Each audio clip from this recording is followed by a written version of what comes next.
la doctora Laura Borgel nos va a presentar la ponencia titulada Toxicología Forense, Desafíos Presentes y Futuros, la cual pertenece al eje temático de toxicología forense. Para los que recién se están conectando, recién están viendo la presentación, la doctora Laura Borgel es médico toxicólogo, pediatra y médico legista, es profesora asociada a toxicología forense en la Unidad de Chile, en el Departamento de Anatomía y Medicina Legal, es docente de diploma de mención en toxicología y accidentes químicos y evaluación de riesgos por sustancias químicas y materiales peligrosos en la Universidad Federico de Santa María. Desde 2010, ella es presidente también de la Corporación Rita Chile, desde 2012 hasta la actualidad. Ella pertenece al directorio justamente de Rita Chile desde el año 2000 y es directora del Laboratorio de Toxicología Servitoc desde el año 1994. También pertenece al directorio de la Asociación Latinoamericana de Toxicología, ALATOX. También perteneció fue parte del director del Comité Ejecutivo de la UTOX del año 2010 al 2013, y entre muchas otras,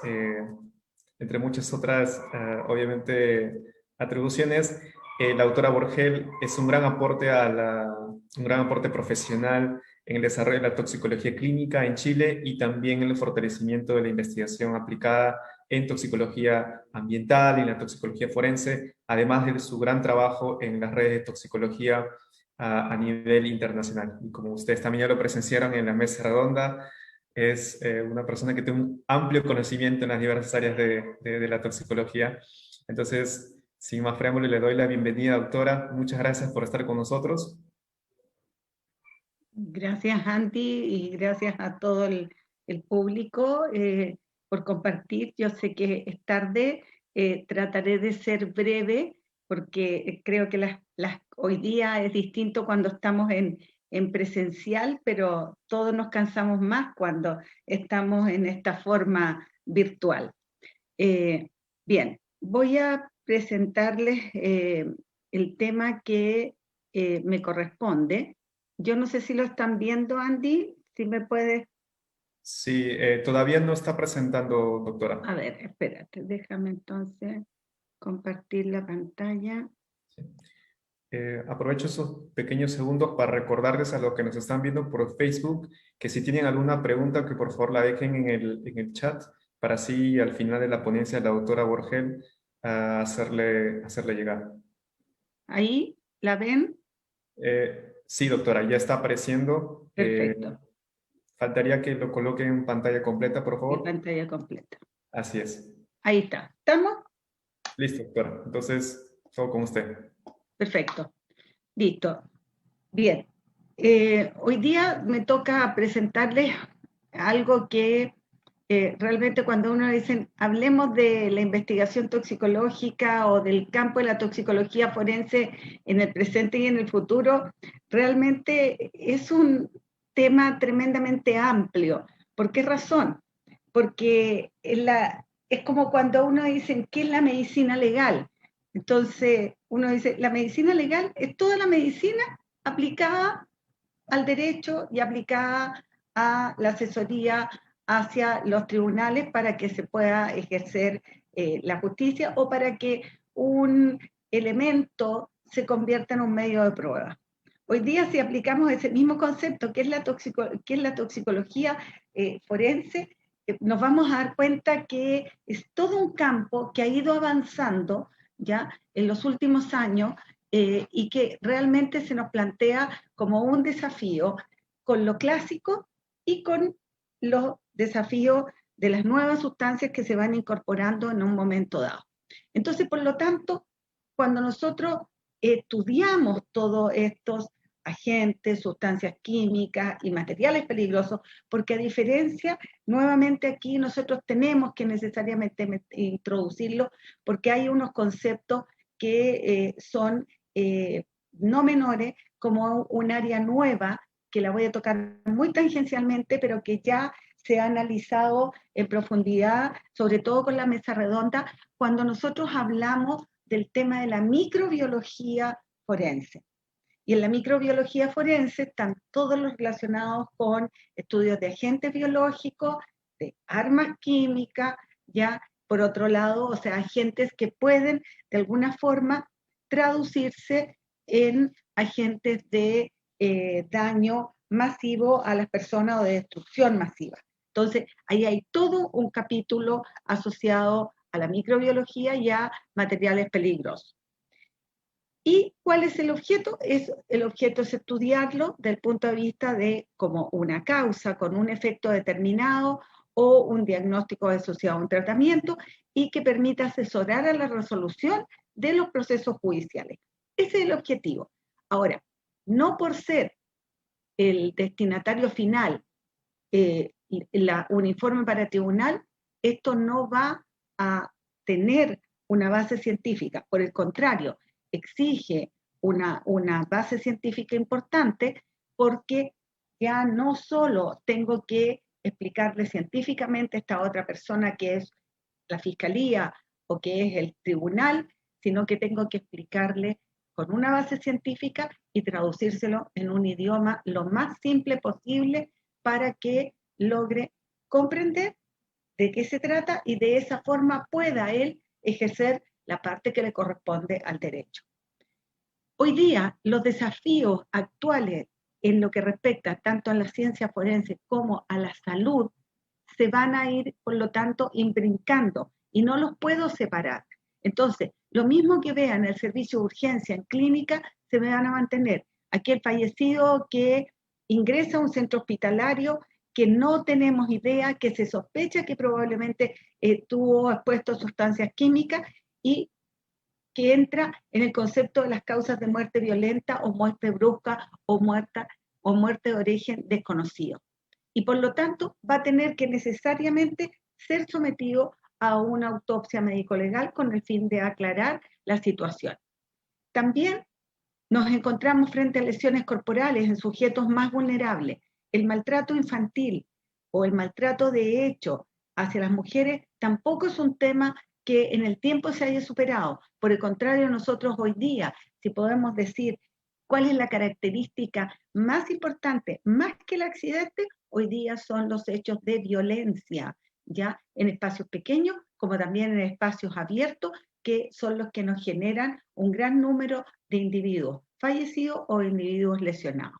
Y por lo tanto, caen dentro de esta categoría en que debe determinarse su origen médico-legal y por lo tanto nuevamente van a tener que ser de alguna forma ingresados a estos centros de las morgues, como se les dice también en otros idiomas, y que van para determinar la causalidad. Las lesiones corporales principalmente también relacionadas con la exposición ambiental, ya sea por accidentes laborales en un caso, pero también dentro de los accidentes laborales nosotros vemos la importancia que tiene la seguridad química en el ámbito de la seguridad ocupacional y la exposición ya sea aguda o la exposición crónica a sustancias químicas. Demandas por lesiones corporales en los casos que corresponden, por ejemplo, a contaminantes ambientales outdoor, o demandas por daño emergente secundarios a accidentes tecnológicos, que también nosotros vemos. Sin ir más lejos, el año pasado deberíamos recordar en el puerto de Beirut ya una reacción con un producto que era un fertilizante y que terminamos con un daño y con prácticamente una destrucción de un área poblacional completa. Efectos a bajas dosis y tiempo prolongado, el efecto cóctel en el medio ambiente y en los alimentos también. Drogas de abusos nuevas, ¿ya? Y sin dejar de lado los problemas de bioterrorismo y la microbiología forense y asociado también lo que pueden ser armas químicas o armas biológicas o incluso armas radiológicas. En las nuevas moléculas, antiguamente decíamos los plaguicidas y ya estábamos acostumbrados a enfrentar los típicos que eran los órganos fosforados, los carbamatos, los piretroides. Hoy día tenemos que empezar a sumarle otros agentes más a nivel doméstico que si bien tienen de menor toxicidad, pero también pueden tener efectos. Y ahí nos encontramos con hoy día productos biológicos o, entre comillas, que se dicen naturales, pero que a la larga pueden presentar, aunque sea un efecto menor, pero pueden y potencialmente tenerlo. Lo mismo en sustancias que son gaseosas y que corresponden a gases de contaminantes y que hoy día, con el tema de cambio climático, nosotros nos vemos enfrentados a los incendios forestales, y en los incendios forestales obviamente tenemos además el aporte no solo clásico del monóxido de carbono, sino que otros más, como pueden ser terpenos, distintos tipos de alcoholes que pueden estar asociados, y también obviamente el típico cianuro que lo encontramos en otros tipos aldehídos, etc. Productos domésticos también los tocamos en la mesa redonda, no vamos a entrar en mayores detalles, pero también se ven asociados a mayor uso, e incluso algunos elementos como son los juguetes y los útiles escolares que deberían estar fuera del alcance, pero que muchas veces por proceso de fabricación, calidad de materias primas, etcétera, pueden tener otros problemas. O en el caso de los adultos, lo que vemos, y adolescentes, principalmente el consumo de psicofármacos, AINE, nuevas drogas recreacionales que van de alguna forma increciendo ya los nuevos desafíos y los desafíos del día de hoy también en sustancias químicas. Aparecen el concepto más importante que nosotros tenemos que empezar ya a manejar, que es el concepto de, sobre todo en droga, el concepto de las mezclas. Y nuevamente, en la investigación toxicológica actual y en el futuro, nosotros siempre vamos a tener que considerar 3 pilares fundamentales. Siempre vamos a usar el método científico, siempre vamos a tener un objetivo, que es el probar o demostrar o destruir simplemente cuando no corresponda a una hipótesis en un momento dado, y o llegar a establecer un diagnóstico. Que eso sería el método científico estrictamente puro, pero con la diferencia que esto va a servir siempre para el ejercicio y apoyo al ejercicio de del derecho. En la evaluación de los casos, decíamos que ha ido aumentando progresivamente. Nuestra sociedad, nuestro siglo actual, podríamos decir que se ha caracterizado por un incremento permanente de violencia. Violencia desde violencia contra los niños, de violencia contra las mujeres, de violencia contra los pares, ya ha pasado a ser como una característica de la sociedad y sin límite, ya, en que se polarizan los grupos, o también que están involucrados dentro de estos los otros temas que están asociados también a la seguridad pública, que es los temas de narcotráfico y de el abuso de drogas, con lo cual se va también determinando un cambio en los comportamientos sociales de los individuos. Tenemos también los desastres ambientales, el terrorismo, y hoy día deberíamos agregar también todas las situaciones de pandemia. Todo esto, de alguna forma, que puede ir también sumado a los accidentes, van aumentando el número y las probabilidades de que un individuo de alguna forma tenga que contactar un centro de manejo de situaciones forenses, ya sea por lesiones o ya sea, tristemente decirlo, porque falleció. Entonces, a lo que antes estructuralmente nosotros podíamos decir, este tipo de sustancias químicas, y limitarlas, hoy día nos encontramos enmarcados en un sinnúmero de posibilidades. Desde que podemos tener una simple exposición hasta llegar a tener de alguna forma un daño evidenciable y que determina una invalidez. Por lo tanto, nuevamente necesitamos la evaluación del punto de vista de la evaluación del daño, para que de esa forma podamos llegar a establecer las repercusiones o el impacto en la parte del derecho. Ahora, cuando investigamos un caso forense propiamente tal, ¿qué es lo relevante? Lo relevante siempre ha sido el estudiar la historia médica. Aquí y en el futuro va a seguir siendo. La diferencia a lo mejor va a ser la diferencia que la historia médica ya es electrónica y nada más. Pero la historia médica, la que relata el caso, cómo inició, cómo partió, cuáles se dieron, los tipos de exámenes que se le hizo, los diagnósticos diferenciales, todo sigue siendo el mismo enfoque. Hasta el momento nosotros no tenemos nada distinto. Quizás en las tecnologías, desde el punto de vista de la investigación de laboratorio clínico o laboratorio de imágenes, vamos teniendo más aportes que nos van ayudando. Por lo tanto, nuevamente, en la historia médica completa, con su ficha médica, nosotros tenemos de alguna forma elementos que nos permiten ir orientando hacia cuál es la probabilidad de que se dé esta hipótesis del uso de sustancias químicas o sustancias tóxicas o simplemente de materiales peligrosos asociados. Y es ahí donde uno tiene que en la ficha médica orientar a cuál es la historia laboral, los hobbies, historia de reacciones adversas, historia de déficits enzimáticos familiares, ya relacionados con algún gen deficitario, etcétera, hábito, qué ocurre con las mascotas, antecedentes de violencia familiar o maltrato, ya, Münchhausen, o drogas y violencia intrafamiliar. Pero también dentro de esto es tremendamente importante estructurar en la investigación toxicológica actual siempre la cronología. La línea de tiempo nos da mucha información. ¿En qué momento se iniciaron? ¿Cuáles fueron los síntomas? Y prácticamente llevarlo con el horario al minuto a minuto para poder entender cómo se dieron las circunstancias, cuáles fueron los elementos positivos, los elementos negativos, las medidas terapéuticas que se generaron, ya las interconsultas o los distintos tratamientos si es que el individuo alcanzó a sobrevivir. Ahora, cuando sospechamos que hay la posibilidad de la concomitancia de una sustancia química, cuando tenemos individuos con un traumatismo encefálico, pero que no hay ninguna otra causa física o de una patología que esté asociada a esto, cuando hay un cuadro de compromiso de conciencia no explicado, convulsiones sin antecedentes, ya, y un individuo sano, acidosis metabólica, arritmias cardíacas, colapso circulatorio, rescate de un suicidio, ya, alteraciones en lo que corresponde al estado mental, abuso de drogas y violencia per se.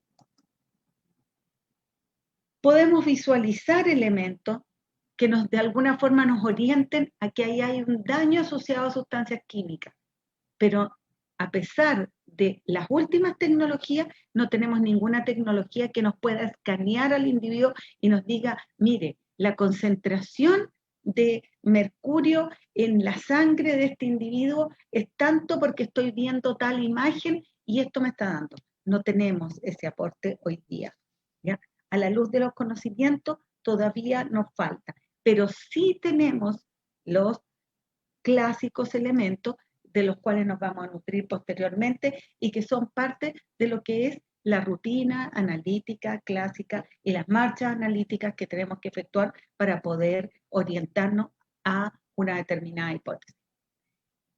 En lo que corresponde a accidentes ambientales o situaciones de demanda por contaminación ambiental, etcétera, ¿qué es lo que nos llama la atención? Los síntomas similares en un área geográfica, la procedencia común, mayor efecto en los niños, una relación de dosis-efecto y condiciones personales que pueden agravar una situación. Y en los fallecidos no hay cambio tampoco. Los fallecidos siguen presentando el común tanatológico que siempre hemos dicho, los signos externos de asfixia, los signos internos de asfixia, y que son también comunes a otros más. Ninguno de estos, por tener un cuadro asfíctico, nos dice, soy tal tóxico. Solamente nos da la alerta de que ahí hay que buscar, dentro de las otras causas, la posibilidad de una sustancia química.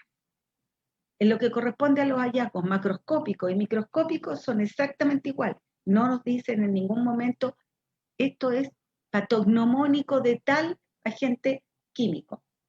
Nuevamente necesitamos en la microscopía exactamente igual. Muchas veces nos habla más del mecanismo de muerte o de los efectos determinados morfológicamente, pero no nos dice esta sustancia química es.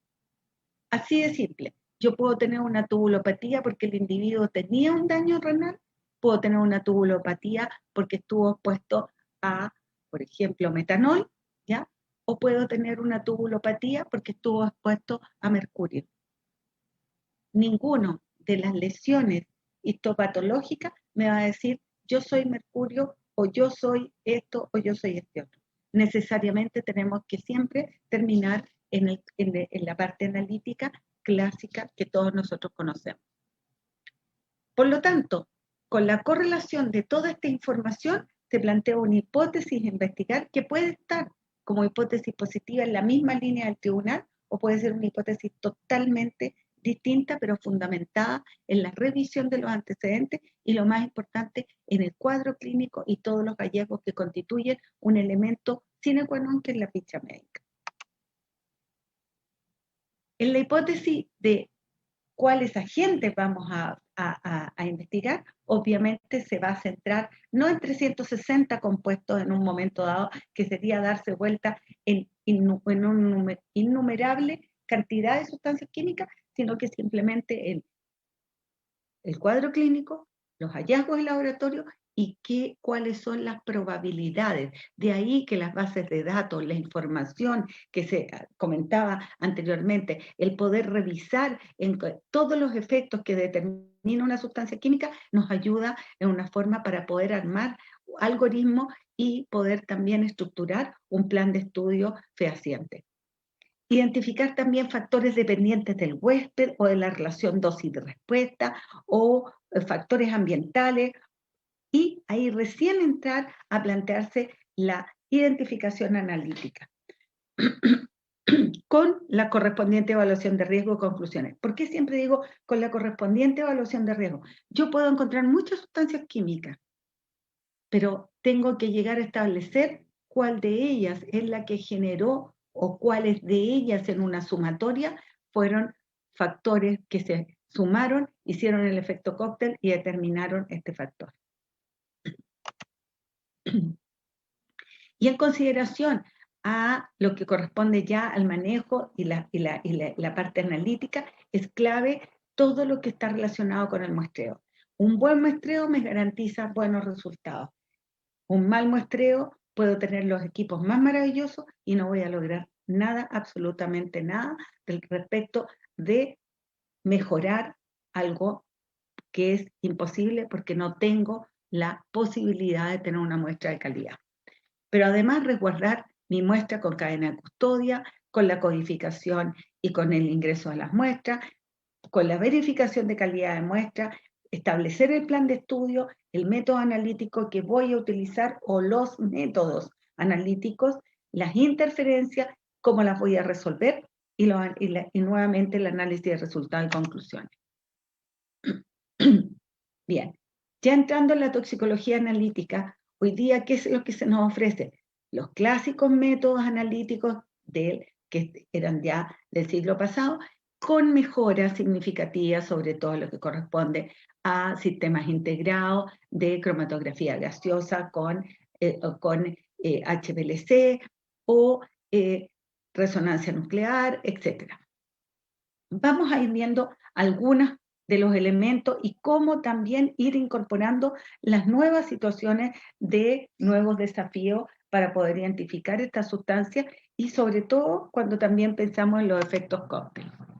En las aplicaciones nuevamente tenemos evaluación de lesiones corporales en el ambiente laboral, los maltratos infantiles, en la muerte sospechosa, el síndrome asfíctico, que tendremos que aclarar cuál es la causa, la muerte violenta, que pueden ser 50 y 50, 50 la posibilidad de una enfermedad y 50% la posibilidad de que sea realmente una sustancia química.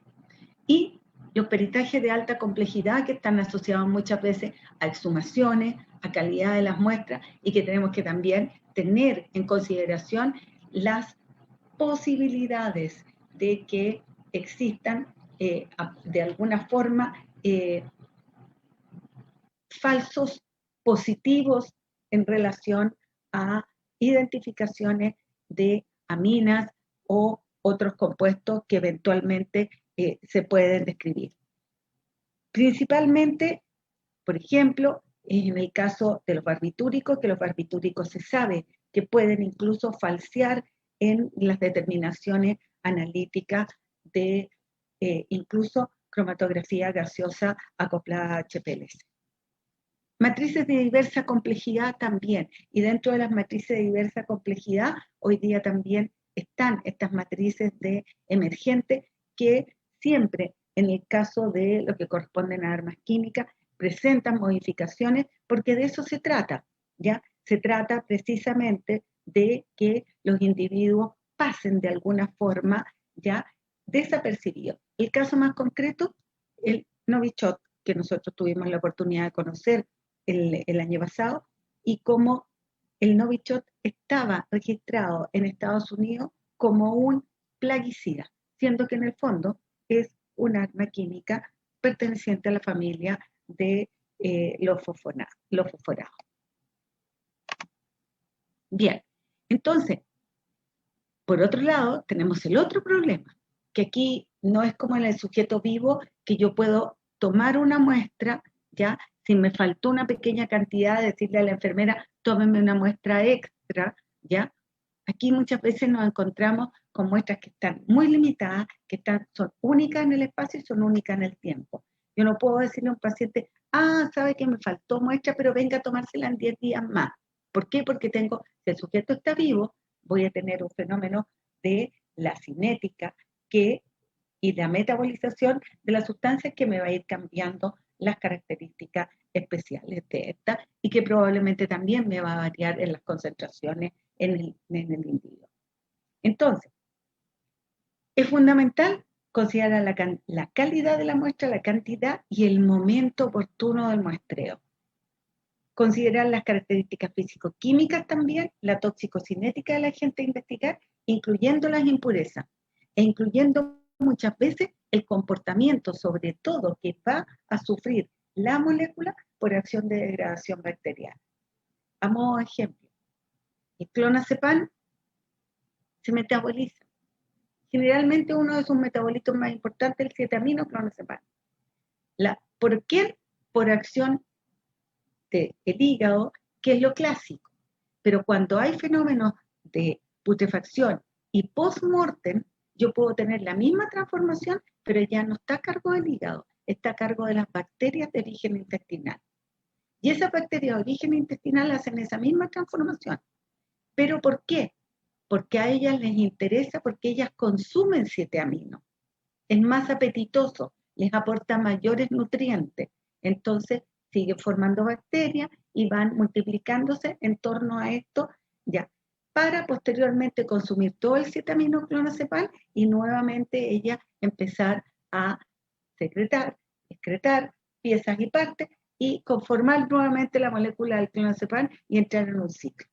Entonces, eso yo tengo que considerarlo porque puede que en un momento un analista me diga, estoy encontrando en una muestra con un índice de putrefacción, estoy encontrando clonazepam y a los 7 días que se vuelva a analizar para hacer una muestra de reconfirmación u otro, me diga, es que ya no encuentro clonazepam, estoy encontrando el 7-aminoclonazepam. Y alguien va a pensar que alguien aquí se volvió loco en esto, pero esto es también un factor que es tremendamente importante a considerar cuando nosotros estamos en muestras de alta complejidad. Bien, las nuevas drogas también son desafíos. Nosotros tenemos las clásicas, la cocaína, la marihuana, ya las anfetaminas, pero hoy día, ¿a qué nos enfrentamos? Esto es como las modas, ¿ya? Tengo que hacerle un aderezo nuevo al sistema para hacerlo más atractivo. Y ese aderezo nuevo significa muchas veces las mezclas entre las sustancias químicas. Y dentro de las drogas, hemos visto mezclas de opiáceos con fentanilo, ya, ketamina, marihuana mezclada, benzodiazepina, marihuana transgénica, ya, asociado a solventes, etc. O sea, mezclas, que es lo que son todas estas drogas de diseño que se llaman específicamente. Ahora, ¿cómo lo enfrentamos? Analíticamente, seguimos con los mismos instrumentos que antaño. Seguimos con los test rápidos al lado del enfermo, en lo que corresponde en el ámbito clínico hospitalario, ya que nos pueden dar falsos positivos y que hay un sinnúmero de otras sustancias que no las consideran y que lamentablemente muchas veces se dice análisis toxicológico negativo, pero negativo ¿para qué? Y eso es importante precisar que solamente se investigaron tales y cuales puntos y no todo el universo de sustancias químicas. Los métodos espectrofotométricos que los podemos encontrar a nivel de centro hospitalario y que nos permiten cuantificar los monóxidos de carbono, las sulfometas, las metas, las cianos, los tiocianatos, etcétera, los salicílicos también, o el paracetamol, medir las colinesterasas. O sea, tenemos algunos elementos que nos ayudan, pero no son excluyentes de otras sustancias químicas. La cromatografía plana, que muy bien implementada, puede ser bastante útil en un primer barrido de información. Y ya definitivamente cualquiera de estos que tengamos acá siempre va a requerir una confirmación por un nivel A o un nivel D de categoría analítica. Y ahí estamos hablando definitivamente de HPLC, cromatografía gaseosa que puede estar o no acoplada a masa o a FID, detector de fósforo o detector de azufre, espectroscopía infrarroja, absorción atómica, ISP plasma o espectroscopía Raman. Para cuantificar. Aquí yo puedo cruzar, puedo ver un fármaco, lo puedo ver por HPLC y cuantificar, pero también lo puedo ver por cromatografía gaseosa acoplada a masa, identificar sus masas características, ya puedo cuantificarlo también por FID, puedo verlo en la espectroscopía infrarroja, por ejemplo, una muestra de contenido gástrico, ya hacer cambios en la presentación de la espectroscopía infrarroja que me permita en un momento dado retirar los compuestos residuales relacionados, por ejemplo, a un contenido gástrico de alimentos, de agua, etcétera, y que me vayan quedando las imágenes residuales que corresponden a la sustancia química que estoy visualizando. Y así vamos viendo para metales pesados, la absorción atómica, ya está también la determinación por absorción atómica en vapor frío para lo que corresponde a mercurio, ya. Y también tenemos la identificación de principios activos diversos o formulaciones. Las formulaciones nos pueden servir para investigar si esa es la sustancia que se trata o si se trata de una sustancia que está adulterada en un momento dado. Contaminantes de procesos de alimentos, contaminantes ambientales y agentes de destrucción masiva. Ahora, ¿qué es importante dentro de todo esto? Es que el rendimiento de los análisis toxicológicos está influenciado y depende de muestreo oportuno adecuado, de mantener las cadenas de custodia, porque yo puedo tener todo perfecto, pero si mi cadena de custodia falló, el tribunal solo va a ser capaz de destruir ese medio de prueba, aunque los exámenes y la parte analítica estén perfectas. La ficha de derivación, el código de ingreso de las muestras, la verificación inmediata de la calidad de la muestra, los planes de estudio con los que se va a investigar y el análisis de resultados y conclusiones y tener muy claro cuáles son las limitaciones que tiene mi laboratorio.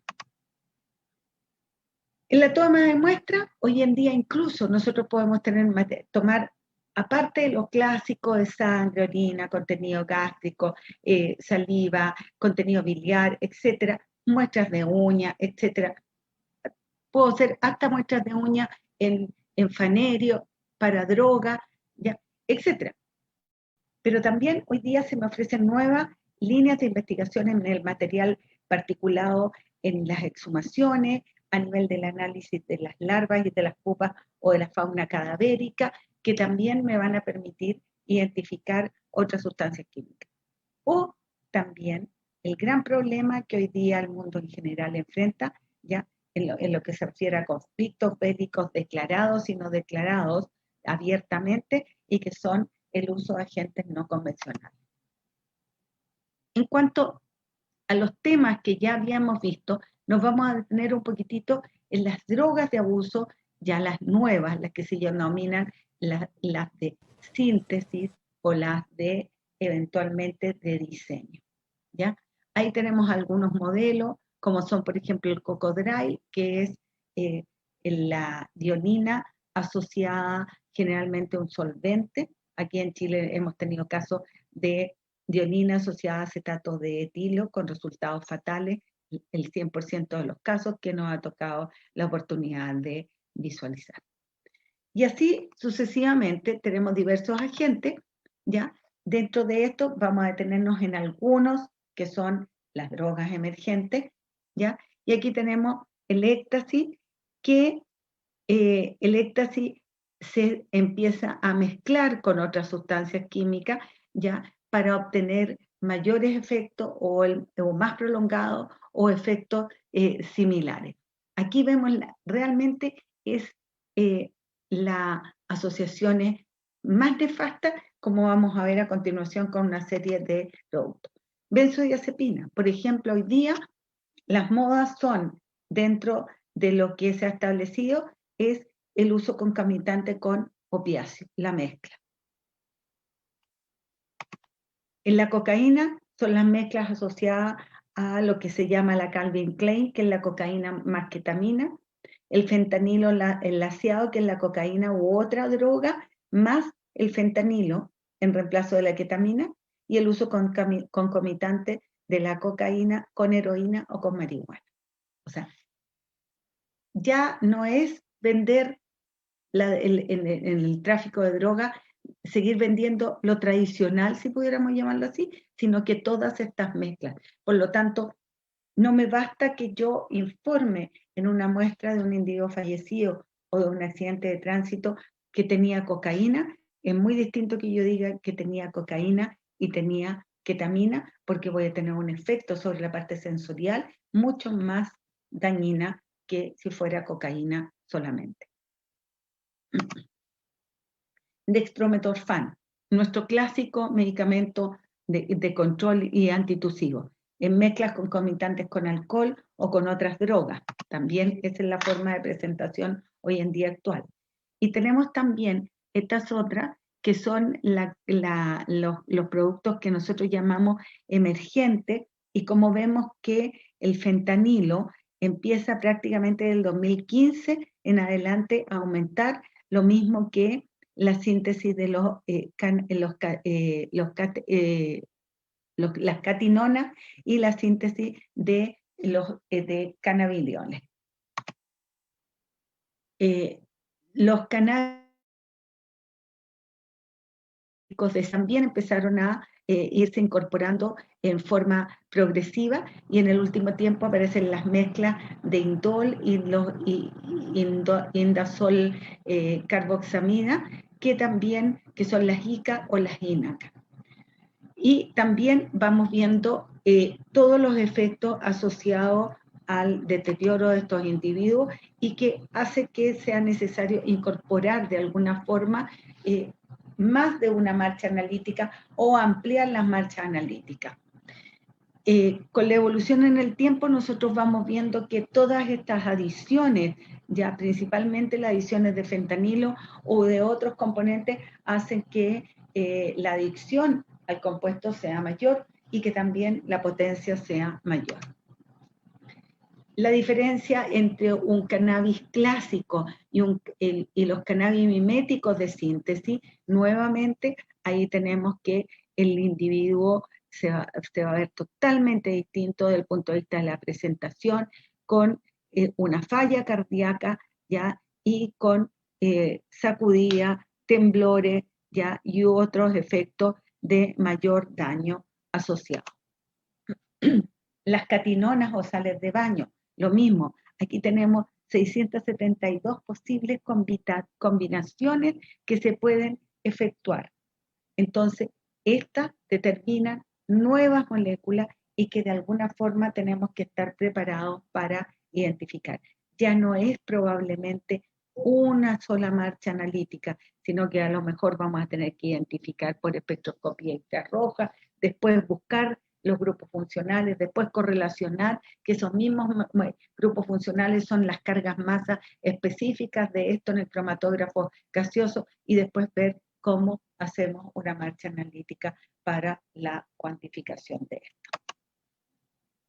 Las catinonas sintéticas, exactamente lo mismo, y que han ido aumentando ya y van reemplazando el MDMA, que incrementan ya hoy día el 90% de los servicios de urgencia y cuyos efectos cardiovasculares son extremadamente severos, con hipertermia, con cefalea, con convulsiones, espasmos y vértigo, hiponatremia, dificultad de memoria a corto plazo y con usuarios que relatan un mayor efecto incluso que la cocaína.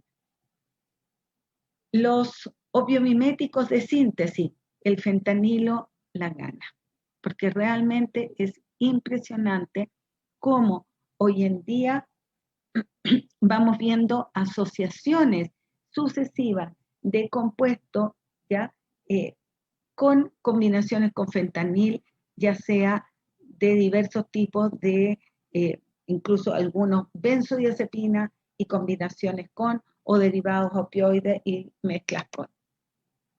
Precursores y derivados fentanilo, ahí tenemos, ya principalmente son estructuras químicas que están consideradas como precursores y que también nos van a dar los efectos de placer de estos individuos y que muchas veces incluso ellos tienen la particularidad de comunicarse, ¿ya? Y de contar todos estos efectos a través de las redes sociales. Los efectos de la N-Bone, ¿ya? Y ahí tenemos otra situación bastante particular. Me tocó ver específicamente un individuo con consumo cuya madre tuvo que encerrarlo porque él presentó alucinaciones después del consumo severas en que le decían específicamente, y él decía y relataba que las voces le decían que se tenía obligatoriamente que suicidar. Obviamente esa madre tuvo que recluirlo, ya, contenerlo, ya, y todos estos episodios se mantuvieron por más de 8 meses. Entonces, tenemos todas estas situaciones asociadas que de alguna forma se nos presentan a nosotros como desafío. Entonces ya no es busquemos y verifiquemos cuánto hay de cocaína o de marihuana en el cabello, sino que es busquemos muchas veces otras sustancias, mezclas de sustancias y estas asociaciones que hemos mencionado en las drogas emergentes. En los temas ambientales, también la investigación del sitio del suceso se hace mucho más compleja, la toma de muestra es absolutamente necesaria para poder dimensionar los alcances del daño en el ecosistema y poder sancionar adecuadamente.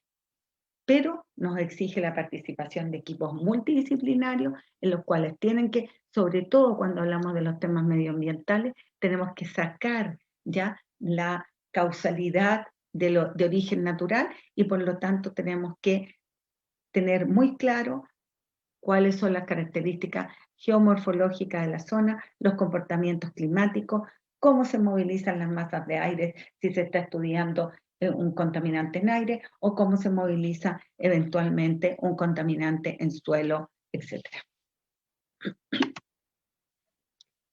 Importante tener claro, sobre todo en la parte medioambiental, en qué momento se está interviniendo, ¿ya? Si es cuando se desea hacer solamente la caracterización de los componentes o cuando estamos evaluando personas, porque ahí también tenemos nuevamente, yo puedo recibir 100 sujetos que consultan en un centro asistencial y que hay una presión social y que da la impresión de que casi es como una histeria colectiva, pero si no me detengo a pensar en una probabilidad y a tomar una muestra que me respalde, lamentablemente, si esa muestra la quiero tomar en 10 días más o en un mes más, ya no tiene ninguna utilidad.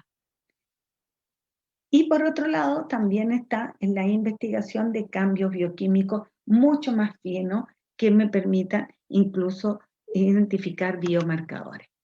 Ahora, cuando hablamos del otro tema no menor, que son la investigación de armas químicas, hoy día a través de los programas de la OPAC se ofrece a los distintos países la posibilidad de participar en las rondas en las cuales de alguna forma se van unificando criterios, se van unificando técnicas analíticas y los laboratorios les permite trabajar con desde lo más básico hasta lo más complejo, ¿ya? Y ir creciendo en conocimiento, bajo el amparo de una institución que la idea es colaborar y de esa forma eventualmente apoyar en caso de un desastre. Ya no se piensa en el conflicto armado con mi país vecino, o si no, son grupos radicales totalmente distintos que no tienen ningún apego a país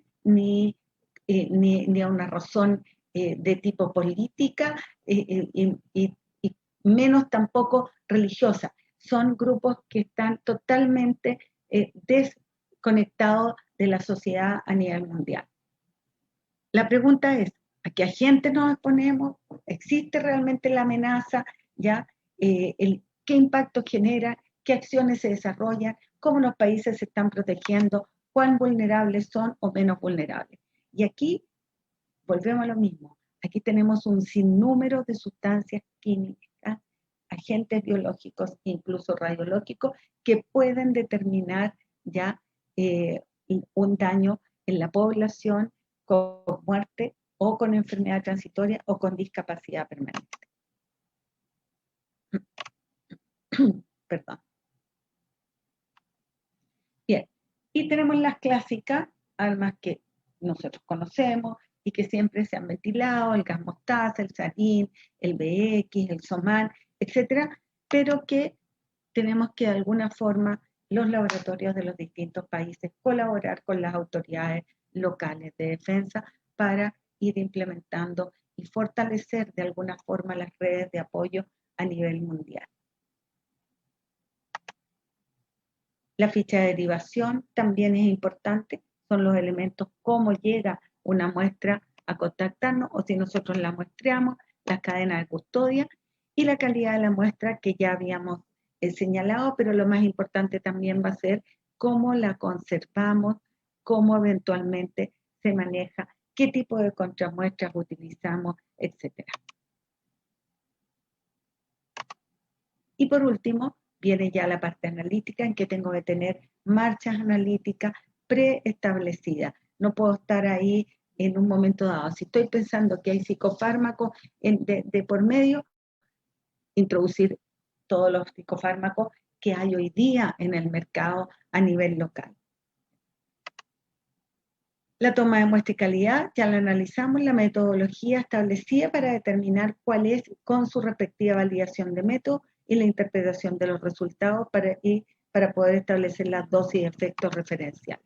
Aquí veíamos los distintos tipos de análisis de categoría A, de categoría B y de categoría C, siendo la C lo más básico. Esto está basado en el Departamento de Justicia de Estados Unidos. Y en el laboratorio toxicológico, además me exige ya técnicas estandarizadas que son aplicables a todas las situaciones toxicológicas, ya, y validadas bajo GLP, normas OSD, la ISO, la 17025, y considerar también lo recomendado por SANCO. Alto nivel de especialización y tecnologías avanzadas, análisis de formulado de impureza, o sea, no quedarme solo en tener y contar con marcha analítica estandarizada, sino que siempre estar permanentemente abierto a responder un requerimiento de mayor complejidad que el laboratorio o que sea solicitado al laboratorio por parte de los tribunales.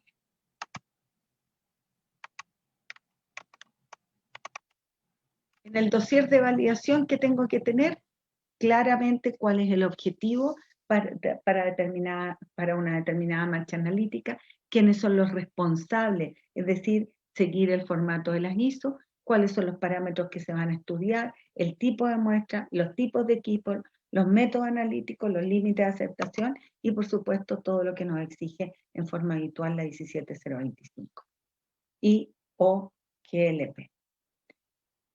Los métodos espectrofotométricos no me voy a detener en honor al tiempo, ¿ya? Y solamente para mostrar algunas de las marchas clásicas que se trabajan en los laboratorios de toxicología, ¿ya?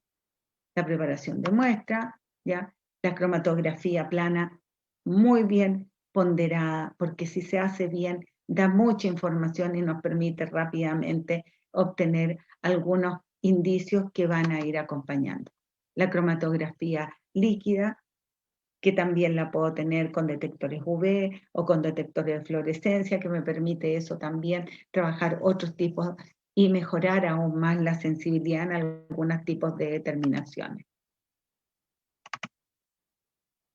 Y tenemos también la cromatografía gaseosa, en cómo podemos de alguna forma ir trabajando en conjunto diversas técnicas que no son técnicas por separado, sino que de acá, de un buen cromatograma, de una buena cromatografía plana, me permite obtener muestras, raspando esa zona de la sílice, llevándola a otros equipos para poder identificar. Cromatografía gaseosa nuevamente acoplada a detectores de azufre, fósforo o estaño, ¿ya? Las confirmaciones desde un test pack hasta la confirmación de eventualmente una molécula que se sospecha de cocaína. La identificación de otros efectos de daño, sobre todo los aductos de DNA, también es posible identificarlo por cromatografía gaseosa acoplada a masa. Y la espectroscopía infrarroja, que me permite trabajar con muestras muy, muy pequeñas, ¿ya? Y que me permite identificar los grupos funcionales y en base a eso ya orientarme a qué tipo de molécula ya estoy pensando o por dónde es la línea en que tenemos que seguir investigando. Estos son, por ejemplo, con espectro infrarrojo para la diferenciación entre una molécula que se sospechaba si era una cocaína o una pasta base. Estas otras son para análisis, que era lo que comentábamos del tema de nanopartículas en la mesa redonda, de la estructuración y el análisis específico de impureza en una muestra de un nanomaterial, la identificación de explosivos, o sea, otros tipos de compuestos, y múltiples identificaciones en que si tengo un PIC no identificado, me permite obtener ese PIC soltando la columna, tomando esa muestra y llevándomela a eventualmente a cromatografía gaseosa o a cromatografía o a espectroscopía infrarroja. Aquí tenemos la identificación de heparina en altas concentraciones en unos sueros de mujeres que murieron por una situación puntual de un accidente en un centro hospitalario, ¿ya? Y que también, si bien es una molécula difícil de identificar en el sentido de usar lo clásico que son cromatografía líquida o cromatografía gaseosa, resulta que es extremadamente mucho más fácil identificar los grupos funcionales que conforman la molécula de hemoglobina. Perdón, de heparina. Y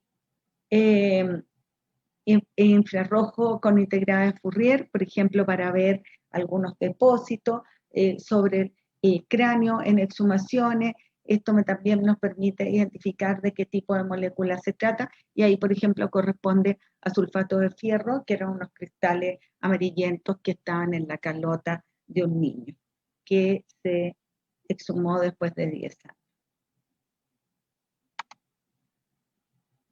Y detección también en terreno de que esto básicamente está orientado también a las policías, que son los detectores de infrarrojo, que pueden estar tanto orientados a drogas como a explosivos y que permiten solamente capturando y a través del rayo infrarrojo les permite identificar un porcentaje importante de moléculas. Bien, entonces tenemos elementos analíticos que hoy día nos permiten no solo cuantificar la sustancia química, sino que identificar la huella digital de esta, ya sea ubicando los principios activos que pueden estar asociados, las sustancias transportadoras o las impurezas eventualmente.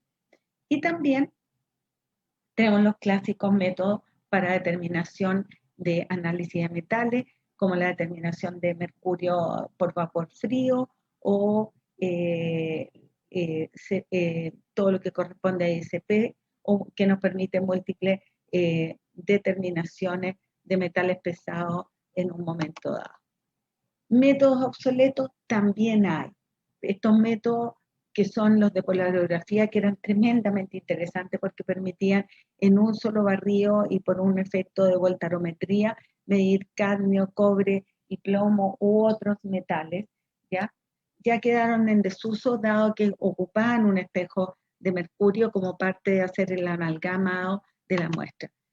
Y algunos otros de uso dual que nosotros llamamos, que son por ejemplo las acitoxinas, que es un contaminante de alimentos, que es la marea roja, pero que también puede ser perfectamente y corresponder a un arma biológica. Y ahí tenemos, estos fueron unos últimos aportes que estuvimos trabajando en la identificación por cromatografía líquida con método asociado a la derivatización con peróxido.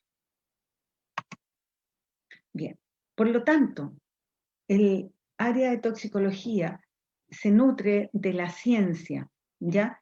Y no porque el resultado sea adverso, yo tengo que descalificarlo o simplemente desecharlo. Lamentablemente, si los tribunales no se hacen asesorar por especialistas, lamentablemente muchas veces algunos medios de prueba no son considerados en esta forma. Entonces, por lo tanto, hoy día uno de los desafíos a futuro importantes es cómo nosotros también involucramos a nuestro interlocutor, que son los tribunales, en un conocimiento un poco más allá de la ciencia. Hay que pensar que ellos tienen una formación principalmente de origen letras, no tanto de base científica, y por lo tanto es un gran salto para ellos tener que comprendernos en nuestro lenguaje, que obviamente si nosotros nos ponemos en el lugar al revés, nos va a costar mucho más también entender el lenguaje jurídico. Bien, siempre también apoyarse con todo lo que sea en la base de datos. Lo primero que yo tengo que hacer, si tengo un desafío y que no sé cuál es el mejor método, buscarlo y ver en base a cuáles son mis recursos en el laboratorio. O sea, yo tengo un HPLC que tiene esto, perfecto. Busquemos, barramos información, ya, cuáles son los métodos alternativos. ¿Tengo todo para implementarlo? No tengo todo. ¿Qué más necesito? Y cómo, además de montar la técnica, la valido eficientemente y determino sus niveles de sensibilidad y de cuantificación. Bien, no sé si hay preguntas, espero no haberme explayado más allá de lo necesario, espero, ¿ya? Y espero no los aburrido. Gracias. Muchas gracias, doctora Borgel, por la excelente presentación. Debido al poco tiempo que contamos, le vamos a pasar un par de preguntas nada más del público. Le rogamos que por favor también sea breve. José Manjarres pregunta, en el momento de realizar estos procesos de toma de muestra y análisis, ¿hay un tiempo límite para realizar estos análisis que garanticen una buena calidad de resultados? En general, nosotros podemos tener, sobre todo con muestras de exhumación, los cuidados de rápidamente congelarla. ¿Cuáles son las únicas muestras que tú no puedes congelar? En la muestra de sangre, pero es raro que en una muestra de exhumación nosotros tengamos muestra de sangre, casi es imposible. Y en el resto de las otras muestras, lo importante es rápidamente llevarlas a frío o en el momento del muestreo trasladarla desde ya con cadena de frío. ¿Ya? Eso es lo primero. En segundo lugar, prefieran siempre los frascos de G-Space porque ahí ustedes no tienen ninguna pérdida. Ustedes llegan y toman la muestra y la sellan inmediatamente con el clip y de esa forma ya tienen una muestra que no va a ser violentada, que es muy difícil sacar el clip y que de ahí después cuando ustedes necesiten pueden ir extrayendo las alícuotas necesarias. Pueden llenar y tomar varias muestras de esta y lo otro, siempre prefieran los frascos estériles, de tal modo del efecto bacteria, eliminarlo y tener solamente ya las bacterias de fenómeno de putrefacción y nada más.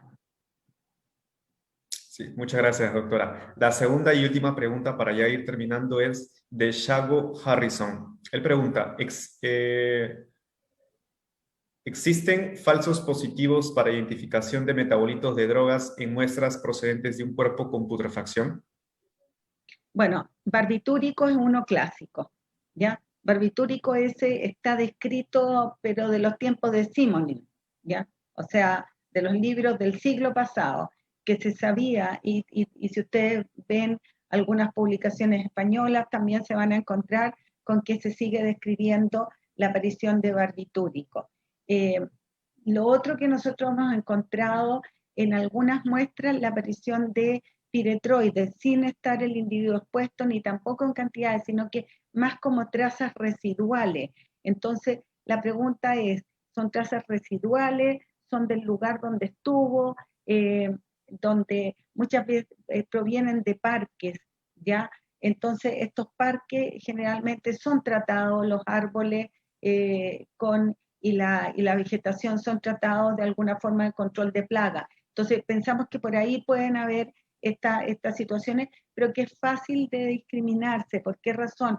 Porque son ciertas zonas las que están contaminadas, pero órganos, por ejemplo, como el cerebro, no está, y el cerebro sí tendría que de alguna forma concentrar también este tipo de contaminante. Entonces, todo depende de dónde la estemos encontrando. Entonces, eso habla a favor de una contaminación externa definitivamente por el ambiente donde estuvo.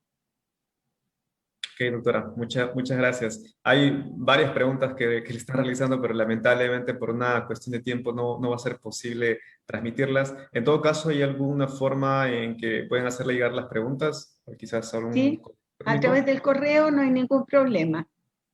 Ok, entonces luego pasamos a compartirles el correo electrónico de la doctora y pueden ahí canalizar las preguntas que están pendientes. Muchas gracias, doctora Borgel, nuevamente. Estamos encantados de poder haberla tenido aquí con nosotros en esta oportunidad. Y usted siempre tan predispuesta para colaborar con la Escuela de Toxicología aquí en Perú. Muchísimas gracias, doctora. Gracias. Hasta luego.